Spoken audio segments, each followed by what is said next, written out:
Hi, everyone. Welcome to Soul Creativity. My name is Naven. Thank you for tuning in. And if you look below the video, you'll see how to contact me and our guest today as well. And if you feel drawn to do so, please like and subscribe. So today I'm really excited to welcome Jennifer Givhan as my guest. Jen is an amazing creatrix, a cross-genre writer, and also a transformation coach. And so I know that she's going to be bringing some very inspiring information and words to us today. I also want to mention that Jen was one of my featured speakers during June's Creative Writing Week. So if you didn't catch those episodes, they're up on YouTube. You can go back and look at them. It was a whole week of creative writing where we talked about different genres.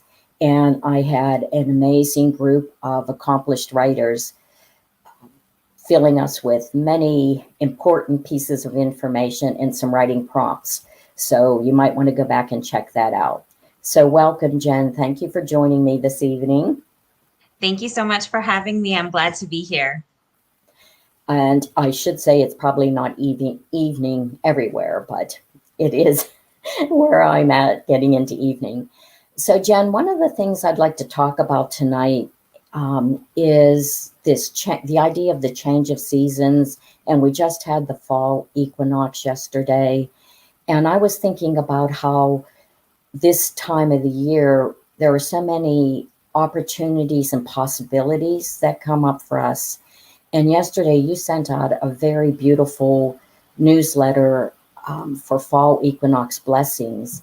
And in it, you had addressed so many of the topics that I was thinking about as we're going through this change of seasons. So some of the things that I was thinking about and that you also addressed was the idea of balance, of inner balancing, and tapping into our inner knowing to do that, and how we balance light and shadow, being and doing, inner and outer. And you also mentioned that even Mother Earth goes into a period of rest at this time. And those are all important to us as people as well. So I'm wondering if you might talk to us a little bit about what you were thinking with those ideas. Thank you. Yes, absolutely. So I've been thinking a lot about how we can tap into our inner cycles as writers, as creatives, especially as women, who have so often been told and have, internalized the idea that success and measures of success are external, right? They're out there. And, that for a lot of us who are creative, empathic people, that feels so counterintuitive to our own process in terms of, it's not just success that's out there, but, time and how we manage our time and how we think of time and, and our productivity and the value of our pursuits and all of the money that's attached to that, right? That's all like external to us.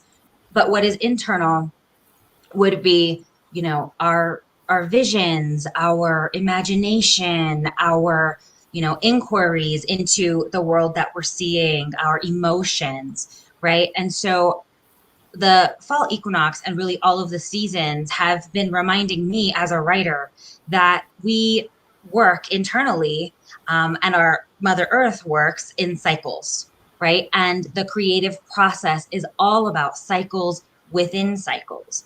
And so whether or not we actually use the timing of the seasons or we follow our own internal pattern, we can parallel our writing or our creativity with these types of cycles. So for instance, in the creative phases, there would be a fertile void, for instance, which would be like winter, right? And there is not necessarily a lot happening or maybe nothing happening on the surface, right? But under in the ground, right, there are still roots that are, digging deeply into the ground. And so just because we can't see them doesn't mean that they're not there.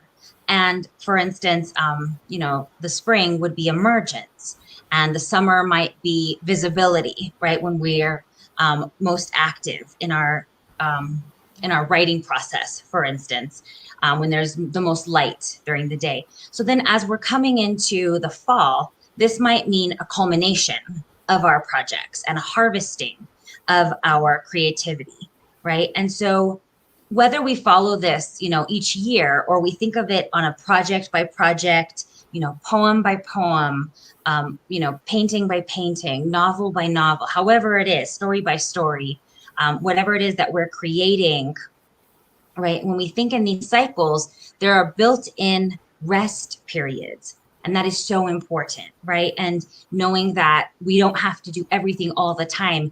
And it doesn't matter, whether it's being published, for instance, or, how many people on social media like it or anything like that, right? It's about our own process. And so for myself, this has really been a major transformation in my life because I was the like straight A high achieving student, and I needed to be acknowledged, right? Because I didn't have necessarily a strong sense of self-worth internally. So I needed that external validation. But tuning into the cycles of our own bodies, the seasons, the moon cycle is another one that would be wonderful to follow. And I encourage people all the time to track their their emotions, their creativity, their attunement to the earth, and just awareness and their own creative writing with the moon cycles. So with the fall equinox, there's a sense of balance of night and day, or dark and light, right? And I just thought that that was a great time for us to pause and consider, how are we achieving, or maybe not achieving yet, and we could be achieving balance, which in my mind always meant, and I struggle with the terminology here, and so I make a conscious effort to retrain my brain, because I want to say we have to work to achieve balance. That's like what's natural. That's what comes naturally to me. So in transforming my own life and my creative life and helping others transform theirs, something that's been so empowering to me is the idea that instead of working toward balance, it's just allowing, right? And just like, it's almost this like sense of laying down in the river and letting the river carry you downstream, instead of feeling like you just have to constantly, be swimming or paddling or whatever it is you're doing, treading water. Instead, you're just floating and allowing that balance to come to you, because, neither light nor dark, neither light work or shadow work are better than the other, right? That's all part of a social construct. We've been taught to think that publishing your work is better than not publishing your work, or getting a lot of visibility and likes is better than not, right? But why? That's not true, right? What happens in shadow can be just as potent. What happens beneath the soil, right? The root system can be just as important and powerful as what's up in the sun. Thanks, Jen. That was so important of a subject to talk about. You were talking about allowing, ourselves to be in that period of being and rest. And I think that that actually is, I don't want to use the word productive, but it's an important period. But we have to train ourselves to allow that, because, like you said, we are, kind of conditioned to constantly be producing. And if we're not, we feel unsuccessful, or, might be seen as lazy.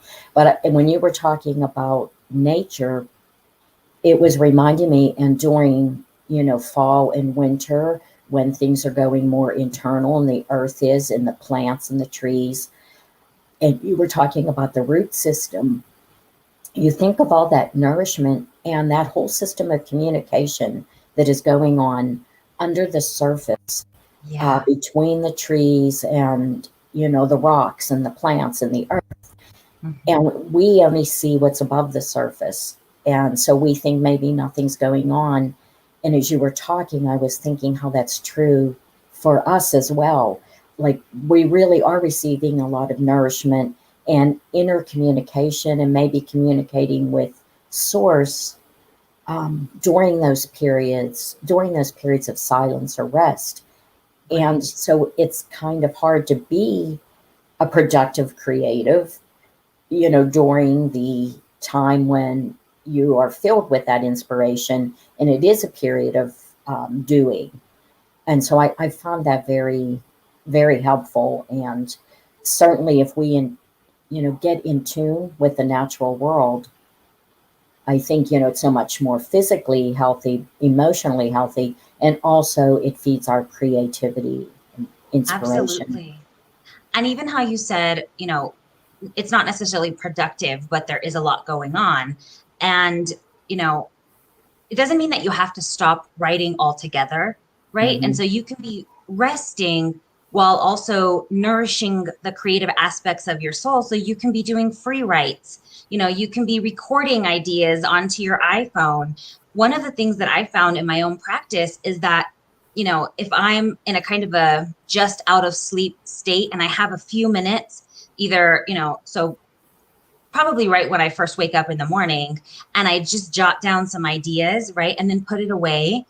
What I found is that I will come back to those journals 6 months, a year, several years later, and realize that I had started writing a poem that ended up, down the road becoming something that was award winning or whatever. Hmm. It became noticed in the world, but I had, and I thought, oh, I worked so hard, which I did, but it started in those periods of the creative fallow, right? In the periods of rest and not necessarily, aiming for anything. I didn't have a goal. I just woke up or I just had a few minutes and I jotted down some ideas and they were percolating right under Hmm. the surface. And so there was something in the kinesthetic movement for me, which is very natural. I used to be a dancer. I love to dance. So to me, that doesn't like just jotting things down in my journal doesn't feel like work. Right. But sitting at the computer, like,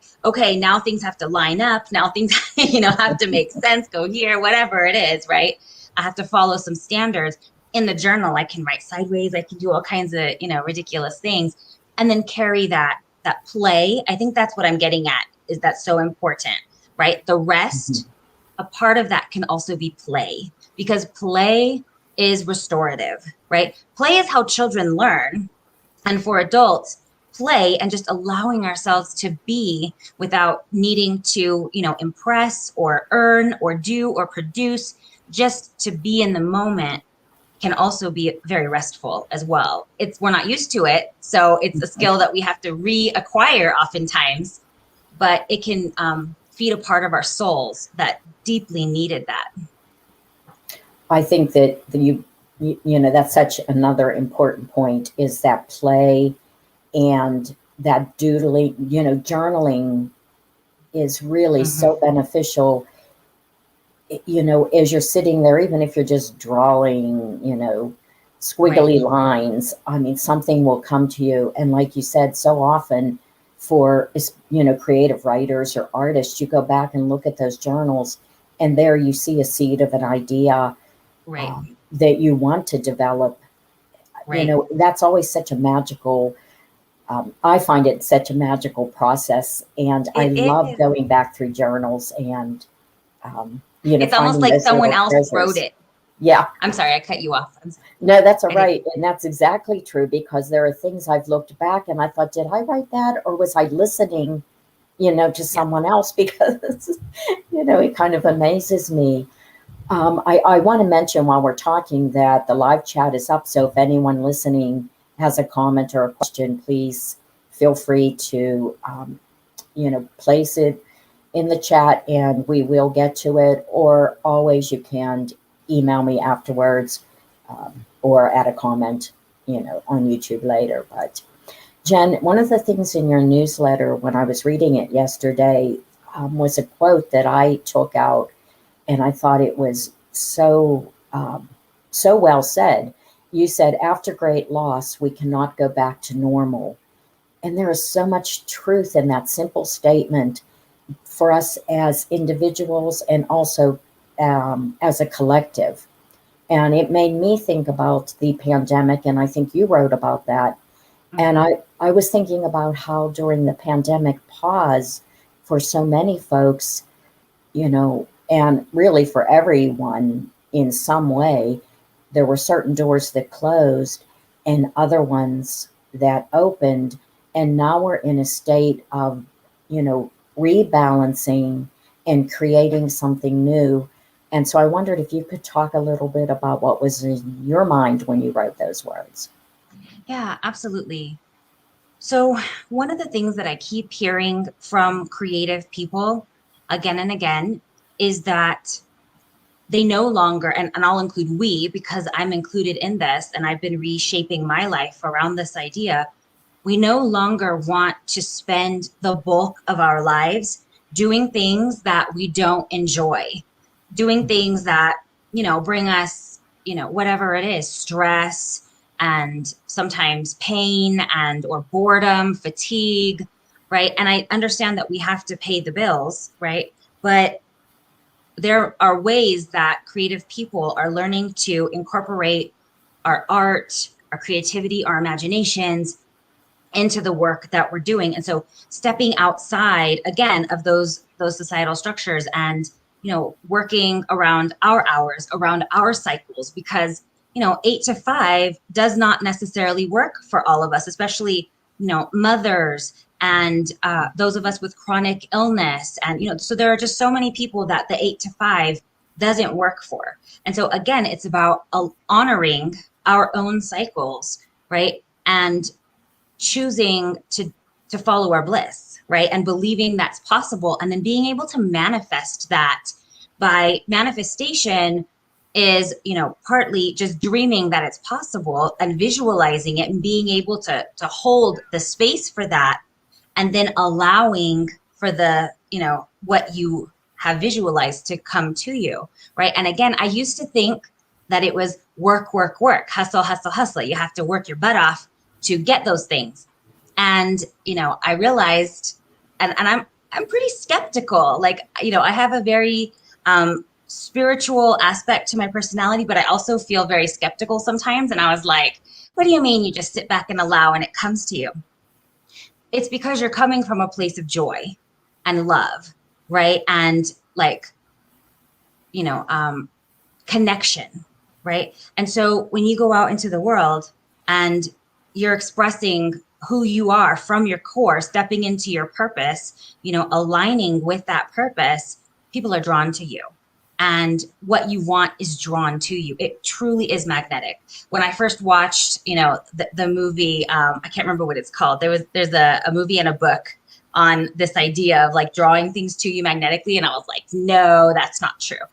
I found again and again in my life and of those that I coach that it absolutely is true, because we are coming from a very different place. And so I often think about you know our process as writers and our process, so the writing process itself, but then also the process of living through the creative life as the hero's journey, right? And this is something that I follow even in my poetry, in my novels. Not so much as I follow it, but that I realize again and again how much it lines up with experience. And I think, again, because it's the cyclical process, and not expecting that there's any linear, like point A to point B, and then you're done. No, it's right. These are our lives are really like spirals, and we're going to go again and again on these journeys, hopefully moving up to a higher plane of consciousness because we've learned, we've grown, we've gained wisdom and experience. And so anytime we come back to the beginning, right? And it feels like, oh, this again, really? But hopefully now we're equipped with the knowledge that we gained down in the underbelly or the cave or the place of darkness, right? That we went. And so for me, that's what was happening on a cultural, social, global level. we all went through that collectively on the hero's journey. And so we were down, and some of us, right? I mean, in many ways, a lot of us still are. Nothing was magically fixed, right? But there also is hope in sight, especially, with the vaccination and, some of the policies that have just made it, more hopeful, right? And so we're coming back up from that. But what we gleaned down there, right? The truths, the wisdom, what we gleaned down there, we're going to bring back up with us, and we are changed, right? We're not the same. We're not the same people who went down into the cavern and fought the beast, right? So we're coming back up with the elixir, whatever that is, right? And it's not magical, but it's what I think is that it's a spiritual awakening, a truth that we're gleaning, and not everybody sees it, you know. Mm-hmm. But anyone who's watching this, because you're a creative soul, right? You're an empath, you're connected to each other and the world around you on a very deep sense. You understand what I'm saying, that we've come back with this idea that, like, we're not going to do things the way that, you know, we've had to do things in the past to survive, right? We have this one life. Let's do something with it. Let's do something beautiful. That's so important. And like you, I have heard that over and over again. And I have more to say about that. I do want to read a comment that came in from Lori, who is also an amazing poet. And she says, "Hi, Jen and Naven. I agree about the resurrection of old jottings. Many times I have rescued these in the form of poems that subsequently were published." So, Nice. Oh, that's going great right to back hear, to Lori. what you said, yeah. Um, in reference to what you were just talking about, joy and seeing things in a different way now, because we can't see things the way they were. There is no returning to that because it has Right, faded off into the distance now. It doesn't exist anymore, and it doesn't exist because it wasn't sustainable. Like you right. said, many people are looking and saying, I can't do that anymore. I have to do something where it gives me some energy, it feeds my soul. I'm not just trudging through life and never tapping into any joy. And I think, many of us lost our sense of joy, maybe couldn't even tell you what it felt like, for so long there. And so that could be seen as maybe one of the gifts from the pandemic. But again, you have to trust what's coming up. Like you were saying, and this still amazes me, when you operate from your inner knowing and your own joy, it's contagious and people are Absolutely. drawn to you and opportunities. And that just goes against everything that we were taught. It still feels foreign to me. It does. And I think we have to allow for that. We have to feel the uncomfortableness of that and not allow ourselves to drop right back into that talk in our head, oh, this is ridiculous. Like, that couldn't Right, possibly be true. And if someone tells you that, we don't believe them. So right. I think that trust and keeping track of the little things that happen that do prove that will build upon that. It will grow for us.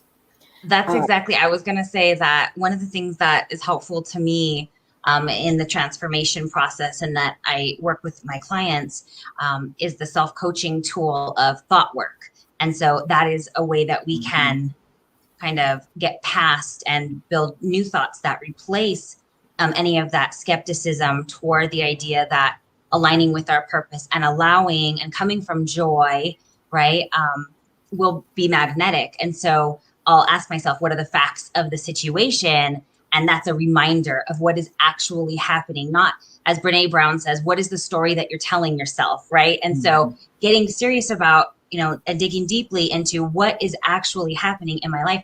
And I'll realize how many gifts the universe is bringing to me, and I often, this is gratitude. I know we were going to talk about gratitude. That's part of it, is that, sometimes because we can become focused on those external measures, right? We're not necessarily noticing the beautiful moments and connections that we're making with each other that are equally valuable gifts. And I would argue, even more valuable, because that's a real connection that you're making with another human being. And so even though, it might not be the shiny thing that you were taught to expect, right? It's something that is, even more beautiful. Right. Those, again, that's very important. I was thinking also, as I was reading your newsletter and thinking about the pandemic, how during that time, for many of us, we were in a pandemic pause. And I always like to stop and acknowledge our essential workers. Right. During that time, well, things changed for them, but many of them were out on the front lines, doing the work so that the rest of us could survive. So not everybody was sitting at home, Right. having eyes of opportunities. My husband is an RN, and through the whole pandemic has been working at a long-term care facility, working Mhm. with an elderly population who's most at risk through the entire pandemic. So I'm So, very proud of yeah, him. Hmm. exactly. And I think, idea talking about change is, it should be obvious we have new heroes, and Right. possibly you're talking about the hero's journey. And if you think about older films and books, it was always some, very big, outstanding, maybe person who achieved success. And yet there's all these daily people going out there being heroes, doing the hero's journey. And so I really like that idea, and I've been incorporating it into my own fiction. And as you were talking, I was thinking, I'm sure you, as a writer, and you work with a lot of the same thing. When I'm working with a client for transformation, I'm always drawn back to the elements of story, and how when we change the dialogue that's going on in our head, or how we, identify ourselves to other people, how we have a change of location, how we have a different perspective, that all feeds into the transformation process in our personal levels, as well as if we want to, tweak our fiction in some way. And Right. so, as you were talking there, I know that Jen would also be working with these same elements of story. Um, I also want to mention another comment from Suzanne. She says Andrew is awesome, so I am Oh, sure that's that's your husband. my mom, my mom Okay. and my husband. All right, so there Hi, you go. mom. And I'm sure he is awesome. I have quite a few people in the medical field in my family, and my daughter is a pharmacist, and so they have all been, working. So there's one last thing I'd like to say, and then we can wrap it up, Jen. We're getting close to the half hour. But again, coming from the pandemic pause, where so many people were able to tap in to their creativity in a way that they hadn't been able to in years, maybe since childhood, all of these creative projects, just like you were saying, new jobs that people wanted, we were able to explore that, and maybe we were inspired by that creativity, even though we were in a dark, in a shadow period in many ways. And so I'm wondering if you could just wrap it up with talking about how inspired creativity serves a purpose in our personal or collective transformation. Yeah, absolutely. And also just in response to what you were saying too, when we, are kind of forced into that, we cross the threshold going back to the hero's journey, and we're in, the innermost cave in the shadow, as you said. um, you know, we're reaching out to others for help, and realizing also that even though we may have been having, you know, we might have been around people in the past, we might not have had the deepest of connections, right? And Mhm. so it awakened us to needing those deeper connections, spiritually, with other people, to our own, listening to our own needs, right? And so story is very much a part of that, and helps us to see that, right? And how we're connected. And so I think it's a way, getting back to the inspired creativity and, being able to write and paint. And, I think it's a way for us to tap into our purpose, and also the idea that we're a part of something larger and we're important and our voices are important, our art, like what we have to offer the world is important, and it's empowering.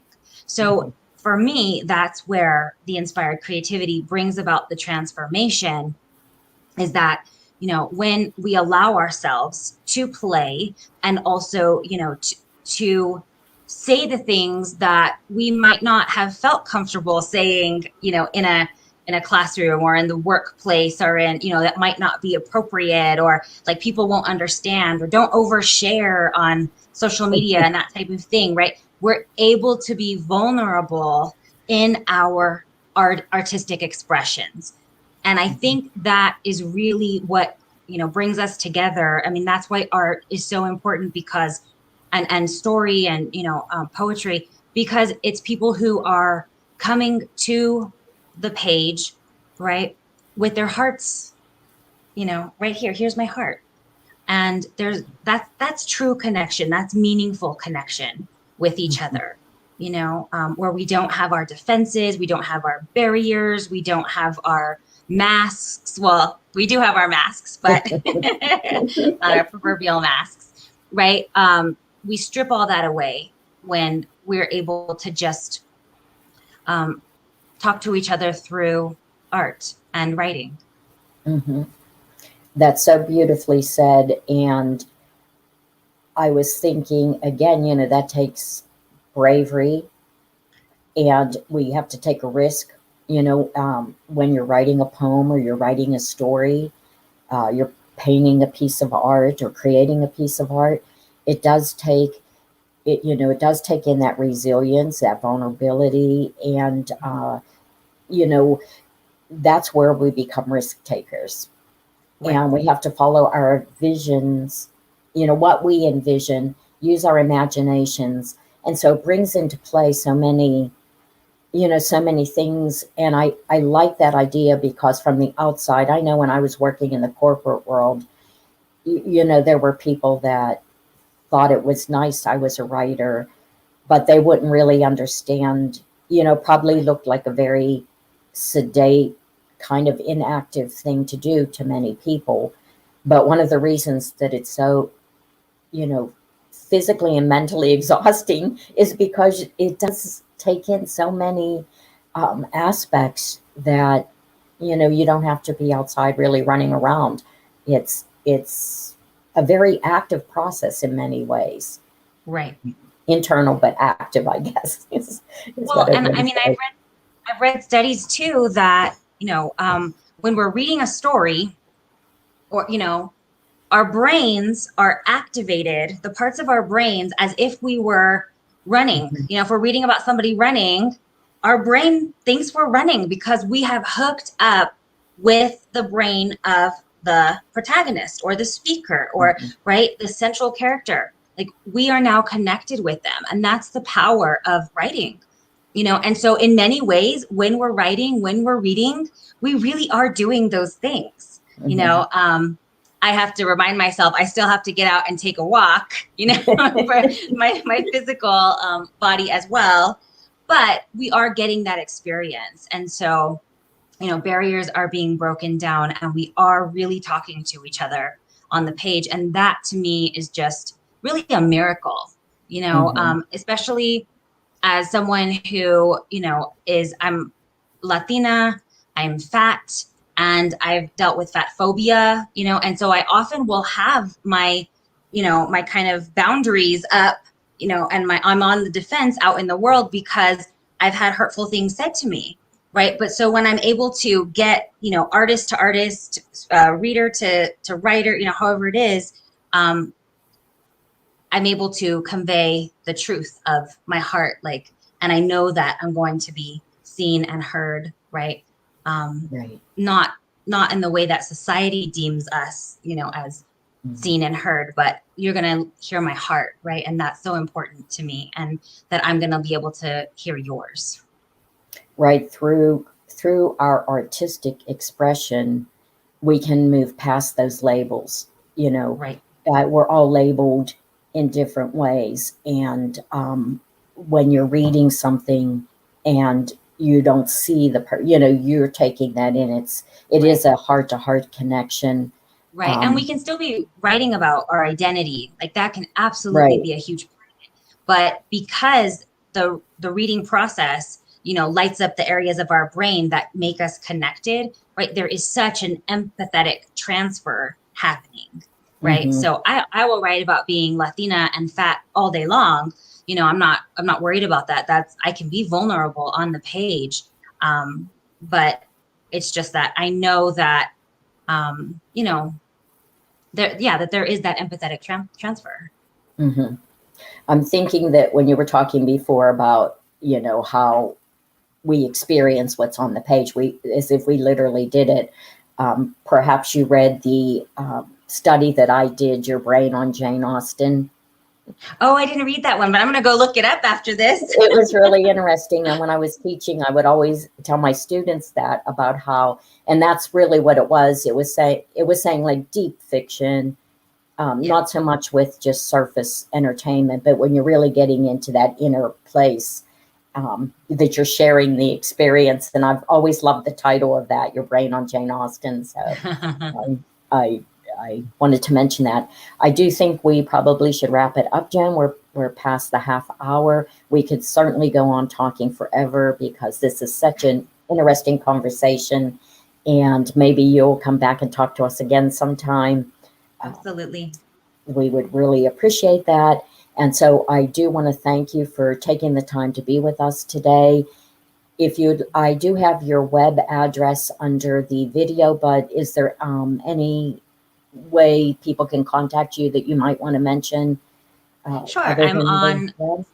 yeah, my website is great, and there's a contact form, and you can get on my newsletter there, and I send out inspiration and creativity and then updates for workshops and things like that.